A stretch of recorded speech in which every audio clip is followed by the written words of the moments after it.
And these voices that you're talking about, those are evident in these collections of poems that are part of the Poet and the Professor series. So talk a little bit about how using authentic children's voices in poetry can make an impact in the classroom.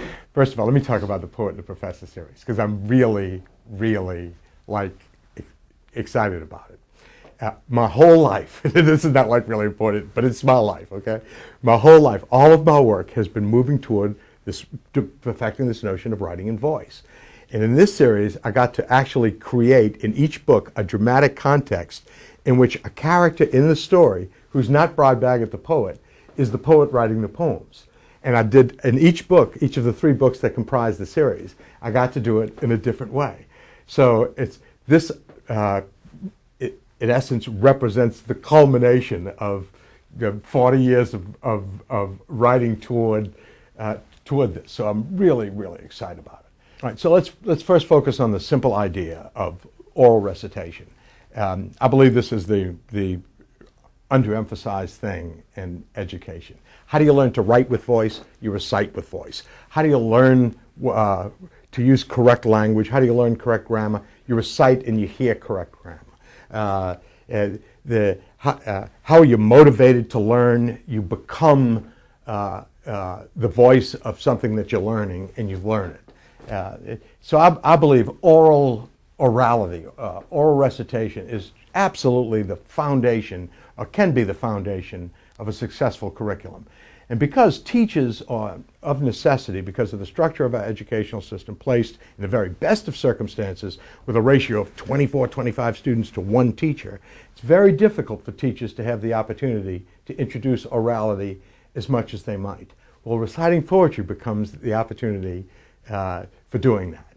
The idea of giving children poems in their voice about their feelings that comprise the actions and objects and experiences of their lives gives them a chance to stand up and be themselves as they recite in front of an audience, and be themselves reciting in a dramatic context where they can successfully capture the interest of the audience.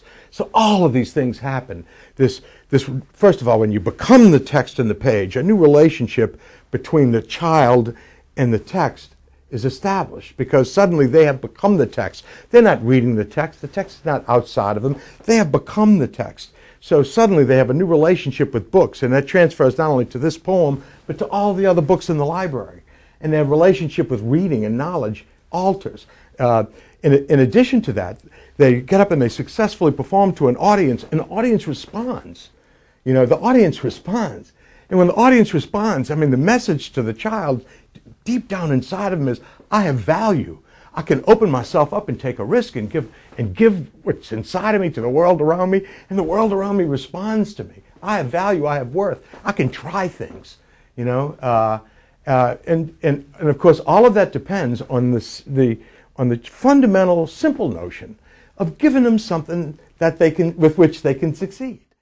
Everybody cheered, and the cheers were all for me. And that's how I became a star. A poem set me free. Well, Brod, thank you so much. This was really great today. I know I feel certainly really energized to go back to the classroom and share poetry with my students. I hope you feel the same. For more information about Shell Education or Shell Education resources, please visit www.shelleducation.com.